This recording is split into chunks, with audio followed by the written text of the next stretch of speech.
Welcome to my channel dedicated to sharing knowledge about business school. My name is Youssef and I am an INSEAD Master in Management student.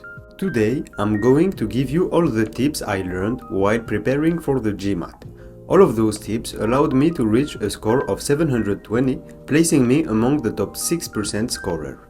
Now, GMAT is being replaced by GMAT Focus, but still 95% of my learnings are still applicable.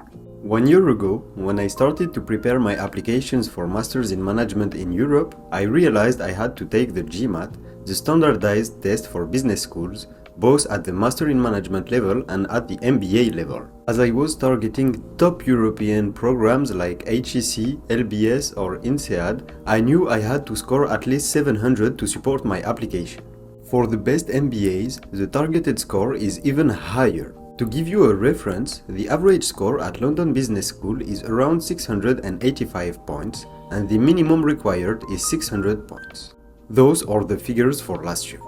So, back in November 2022, I decided to set a GMAT date for January 2023, giving me 6 weeks to prepare for it. Initially, during 2 weeks, I started doing practice questions during my free time with no real structure.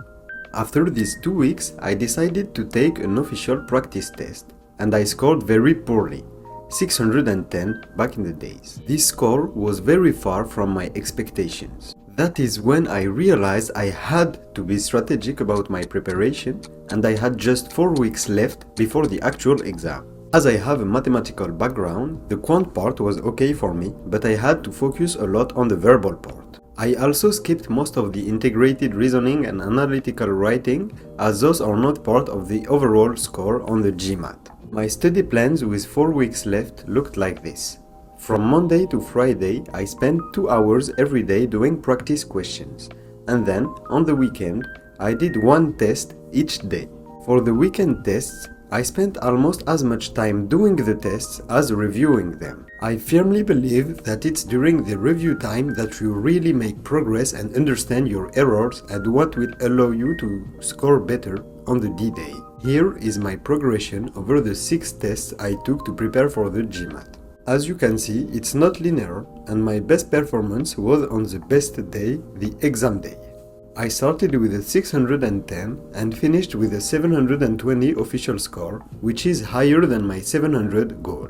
During the weekdays, I did 4 days of verbal and 1 day of quant, usually the Friday.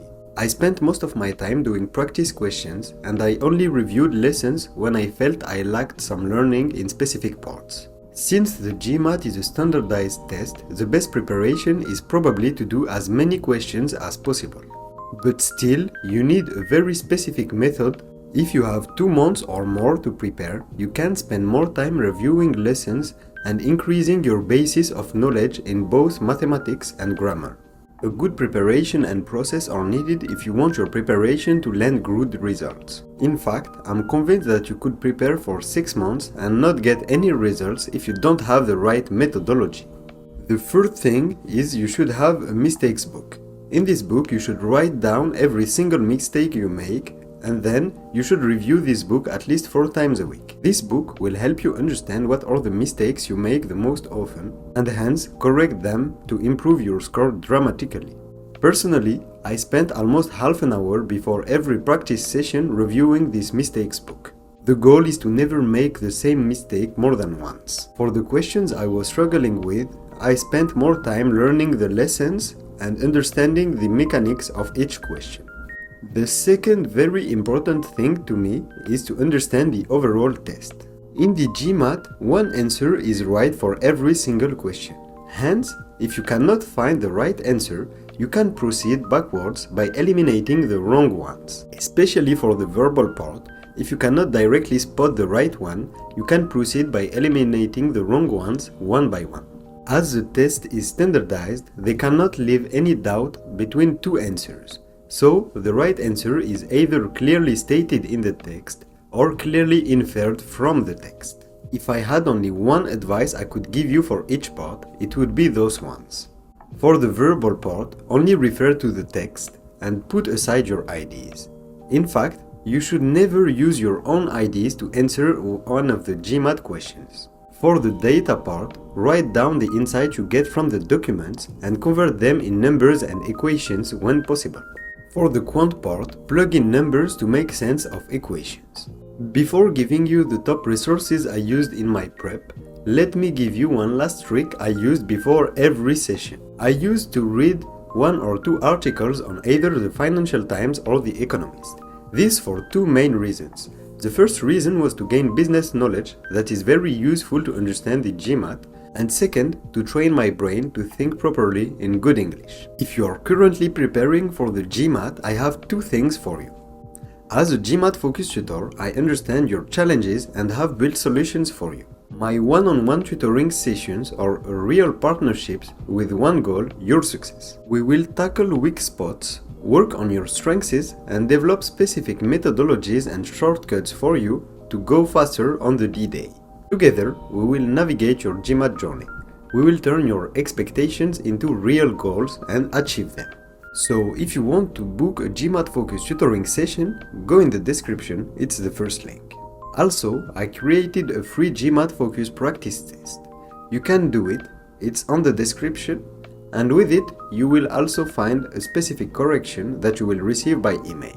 Here are all the resources I used for my GMAT prep. In terms of practice tests, I used all the ones produced by MBA.com, the society behind the GMAT. Those are the only official tests that are published by the society that is actually doing the GMAT.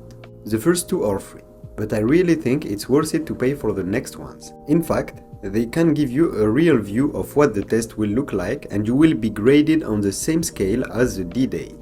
If you don't want to pay, you can also find a lot of GMAT practice tests for free, online or in books. If you struggle with the math part, I found the GMAT Ninja YouTube math tutorials very useful.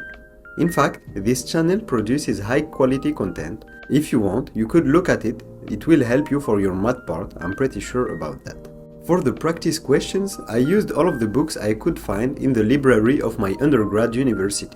Namely, I used the official GMAT prep book, the Kaplan prep book, and the Manhattan verbal part prep books. As I told you earlier, every single time I made one mistake, I wrote it down in my mistakes book to never do it again.